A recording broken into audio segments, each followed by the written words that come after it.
Hey guys, and welcome to the Working Money channel. And I've got to laugh because Rob Art is right on the money here. Look at all these scam coins pumping hard. Look at them pump more in one day than your favorite utility coin, which will supposedly change the world in 1 month. Welcome to reality. Don't be angry. Don't blame utility content creators. Blame yourself, then learn from it. Lesson learned. Good. Now go make money. No lesson learned? Well, then keep building. And I do agree with this to an extent. I mean, I don't agree 100% because I do think the utility is going to be key down the road. And, you know, even during this bull run, we might actually see utility kick in. The thing is, we just don't know exactly. If you're holding on to cryptocurrencies like XRP, thinking 100% that it's going to go to $1,000 in this bull run, well, maybe you need to adjust your expectations. That's not to say, though, that it won't go above all-time high. I certainly think we could see XRP go above all-time high.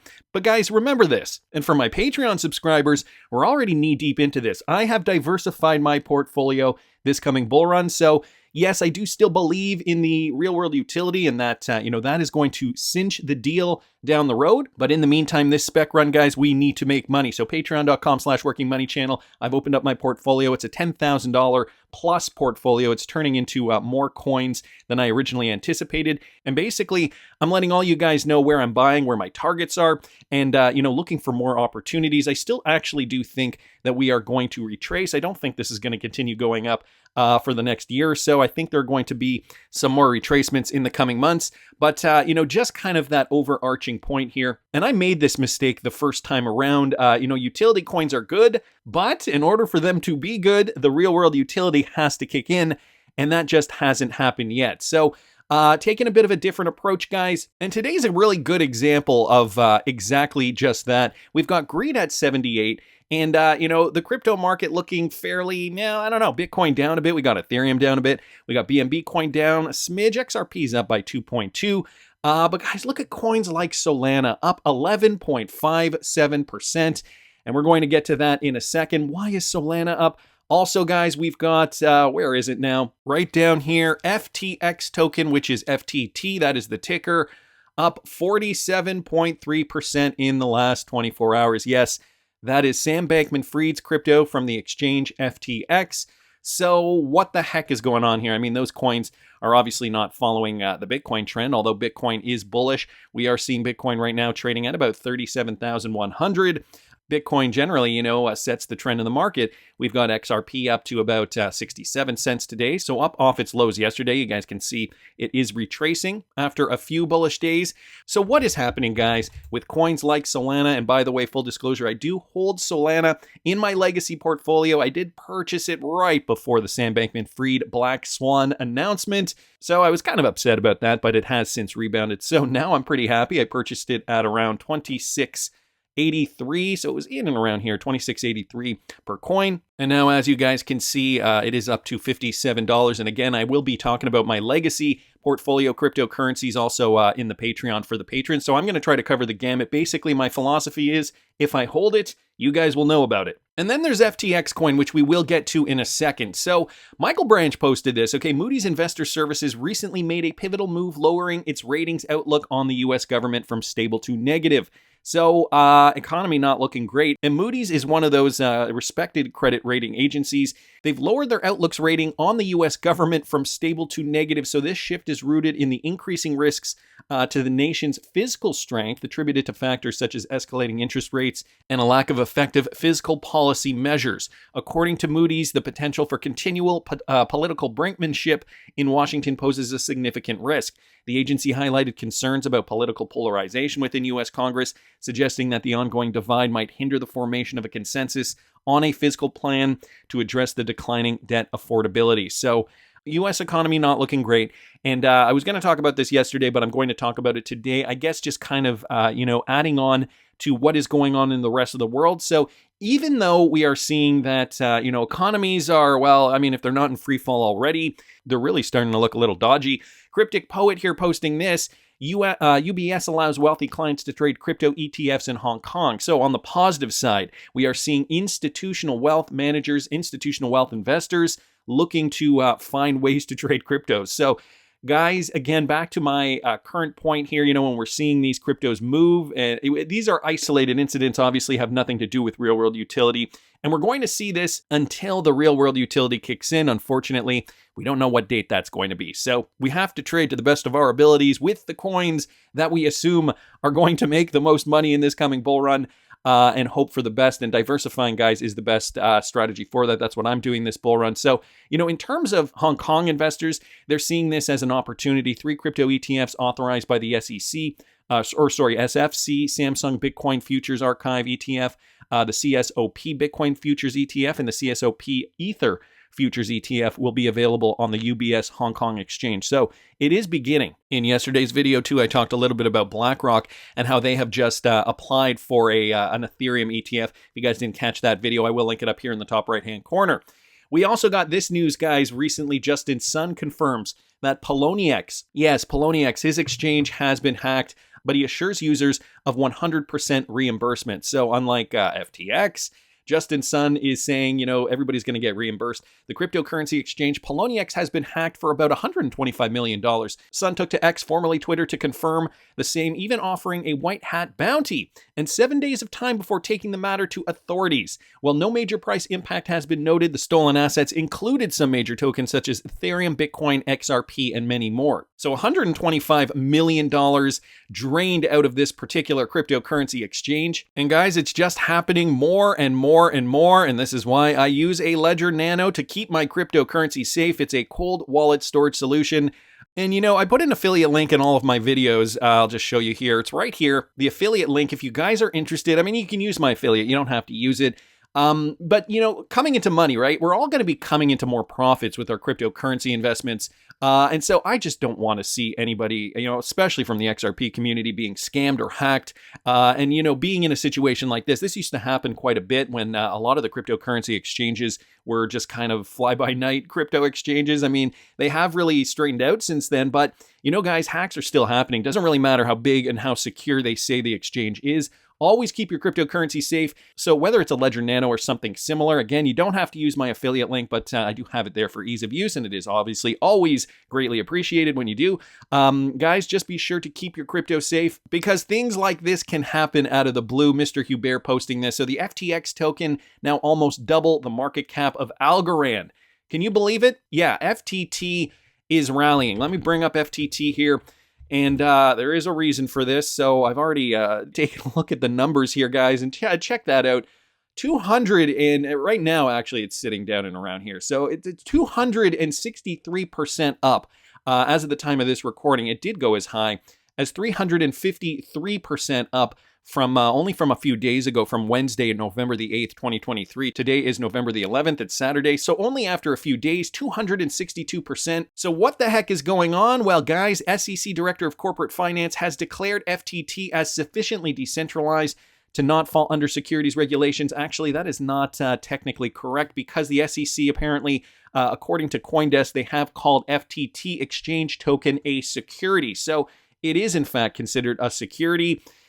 Which now gets me wondering, right? If it's considered a security and it's gone up 262%, XRP was declared not a security, and it went up how much? It went up only 100% off that top. Would it have actually have been better had XRP been considered a security? Not for the long-term prospects, obviously, but maybe for a short-term pump. Anyway, here's what's happening now, okay? FTX's exchange token, FTT, was sold as an investment contract and thus is a security, the SEC Commission said in a complaint filed late Wednesday, in a move that is sure to have a wide-ranging impact on the industry. If demand for trading on the FTX platform increased, demand for the FTT token could increase, such that any price increase in FTT would benefit holders of FTT equally and the direct proportion of their FTT holdings, the SEC wrote in a complaint. The large allocation of tokens to FTX incentivized the FTX management team to take steps to attract more users onto the trading platform and therefore increase demand for and increase the trading price of the FTT token. So here is the first story. And I don't think any of us were really expecting this after Sam Bankman-Fried was nailed for fraud. I thought we were going to trend in this zone in and around here, trading in and around $1 or $2. from its high of $84 back in August of 2021. Sure enough, though, now, guys, the FTT token is trading in and around $4.43. So this is what we get. I mean, we try to play by the rules. And yet, here are some tokens that are getting pumped. I'm still wondering why. XRP drops here posting this. Brad Garlinghouse talked about Sam Bankman-Fried at Swell 2023. Just a little clip here to give you guys a sense of what Brad thinks of the whole FTX story. Listen to this. Said to my friends, I thought that he was going to end up going to jail. And you know what? I didn't follow the case super closely. It's clear laws were broken. I don't know what in his mind or his intent. I knew him. I know him a little bit. I mean, there's definitely things that happened there that you're like, I mean, it's just hard for me to calculate how those things happened. I mean, I think about how Ripple is run, and as a professional organization, like it could never happen. From our compliance team, from our chief legal officer, the whole team, like it could never happen. So I don't know. There's a lot of lack of controls there, and I think it's certainly sad and bad for crypto. But again, I think in the long journey that has been crypto, it's another speed bump that has built resilience, and I think hopefully made the industry smarter. Let's hope it has made the industry smarter. I mean, some think that it was put there as a red herring. I mean, I'm still on the fence about this. However, now seeing FTT token rally and Solana, which also coincidentally was connected to Sam Bankman-Fried. He was a huge proponent of the Solana coin, is also rallying. Right now, it's at $58 per coin. I mean, guys, this is just a testament to the fact that, the utility coins, yes, for the long-term hold, I'm definitely keeping a portion of my XRP, and I'm going to be letting all my patrons know about my targets, the prices, exactly where I'm going to be selling for all these different cryptos. But, if we're looking at a window of 2024, 2025, the utility coins, those are going to be for the long term. So what are the other types of cryptocurrencies that are going to pump? And we have to look for clues to figure out what these coins are going to be. So FTX's FTT token jumps 90% on Gensler's comments. And so here's what Gary Gensler said. The native token to defunct cryptocurrency exchange FTX has surged by 90% following comments by the SEC chair Gary Gensler, who warned that if anybody wants to get involved in crypto, they must do it within the law. In response to questioning over whether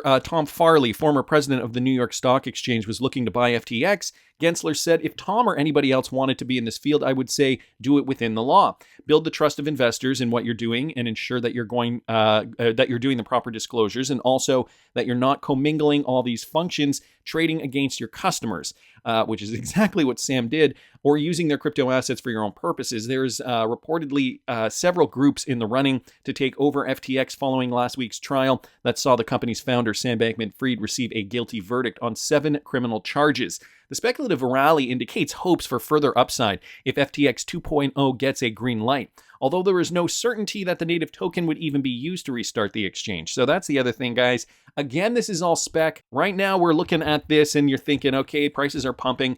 But realistically, guys, this is all just speculative. And, we want to trade against these speculative traders. So I'll tell you right now, FTT was not in the Patreon portfolio. So I'm going to let everybody know right now. I'm not letting any cats out of the bag. I do not hold any FTT.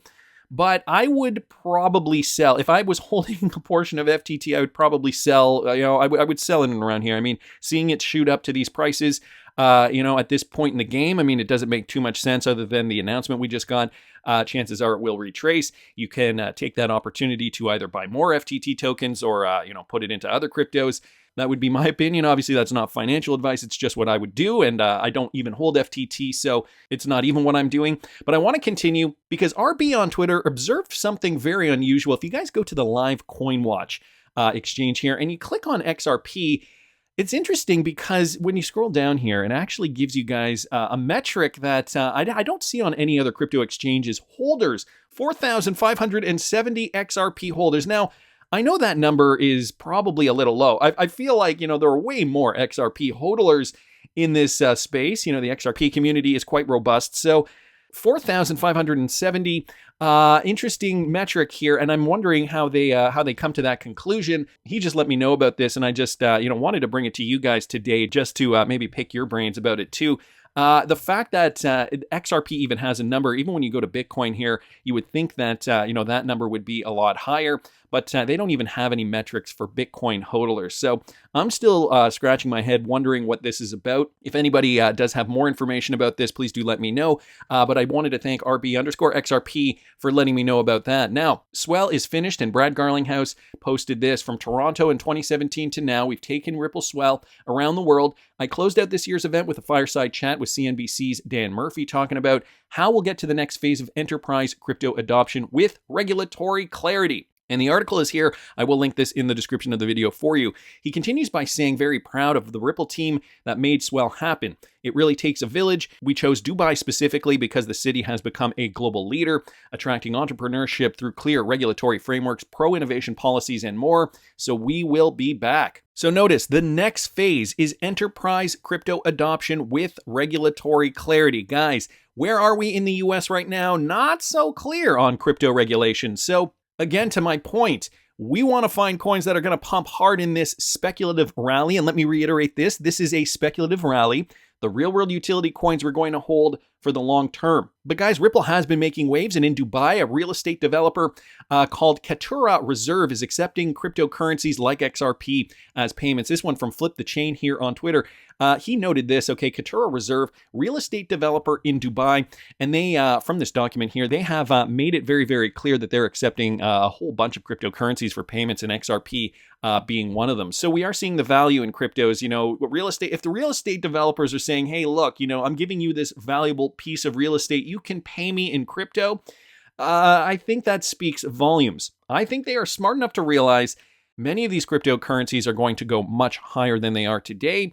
And so they're willing to make that exchange. They're willing to take the risk. So we're not seeing that so much in the US, but I have a feeling that we are, to a degree, I guess we are, but I have a feeling that is going to change once we do see, this regulatory clarity really kind of kick into high gear. Andrew's here also mentioning this. The current correspondent banking system creates friction similar to a tax on the global economy and trade. So this is the old system. This is why we need a new system. The difference is that governments aren't collecting this tax, but instead JP Morgan, Citi, and others are. I'm sure they would love to keep collecting this tax. The cost of doing business. So taking this, an excerpt from a report here, it's no wonder that banks have tried their best to keep competition out and keep innovation to a minimum. Cross-border payments are an extremely lucrative space, with B2B, business-to-business cross-border payments bringing in more than $240 billion in revenue on $135 trillion in payments. So revenue stream huge for these guys, okay? According to McKinsey & Company, B2B payments represent 80% of all cross-border payment revenue, of which banks own a 90% share. So think of how much this is going to take out of their bottom line. Think of why they are targeting Ripple and XRP, guys. This makes it very, very clear. As per David Schwartz in an interview, well, he gives his opinion on JP Morgan and others. Guys, listen to this. They're going to have compliance capability. They're going to have focusing on stability, and the market needs to develop some sort of loop of growing institutional interest with some proven success cases. We're over a decade into this, and to some extent, it's always dangerous when you say what's going to happen. When you try to pick a time frame. To some extent, like we've come really, really far in a decade, and to some extent, it also, I have to admit, like the cynic in me sometimes feels like we haven't really gotten anywhere. Like, people are still not using cryptocurrencies for payments. Like, let's be honest, like that's where the product market fit is really good, and they're not. There's a lot of volatility, which I think is, and I think we do think that like that's going to start to go away. Like the logic of economics says it has to. Like you can't really have a highly volatile asset just because there's volatility is a profit opportunity, and so somebody should be turning that volatility into revenue. We have massive pools of liquidity now. Like the trade volumes are enormous. So I think we are set up for the next couple of years. I think one sign is like giants like Bank of America, JP Morgan are starting to, you have to be careful with them because they want to seem like they're on the forefront of technology, but also they're very successful companies. So like if they could push stop on technology, they would. Like if you're one of the top 5 banks in the world, you don't want anything to change. You want the world to stay exactly the way it is. And most of your hyping of technology is going to be defensive. But if you look, like their customers are really recognizing the potential of these technologies, and they're realizing that they are going to have to adopt them if they want to remain relevant. There's the story of, Apple eating the music industry. Sony could have made the iPod, but Apple did. And I think nobody wants to be in the position that, to have the technology industry eat finance. None of the established companies want that to be happening. And I think Ripple through the XRP ledger is right at the nexus of that convergence of these DeFi technologies with institutional adoption and focusing on, the specific problems that are necessary, like I said, like sanction screening and other things that institutions are they're going to have to have if they're going to be part of this ecosystem. So very insightful. I mean, it's always great to listen to David Schwartz, of course, but very insightful thoughts there on the banking industry. The fact that he said, Ripple is at the nexus of this, which is very important to note. Also note that, he talks about the volatility of cryptos. I'm going to replay that clip for you guys right now. Listen to this. People are still not using cryptocurrencies for payments. Like, let's be honest, like that's where the product market fit is really good. And they're not, there's a lot of volatility, which I think and I think we do think that like that's going to start to go away. Like the logic of economics says it has to. Like you can't really have a highly volatile asset just because there's volatility is a profit opportunity. And so somebody should be turning that volatility into revenue. Okay, so notice that volatility, profit opportunity, they can't have that volatility. Look what's happening to FTT coin. Look at what has happened to other cryptocurrencies. Again, guys, a spec rally, this is what creates the volatility. So this is what we like in terms of making money, in terms of making profits.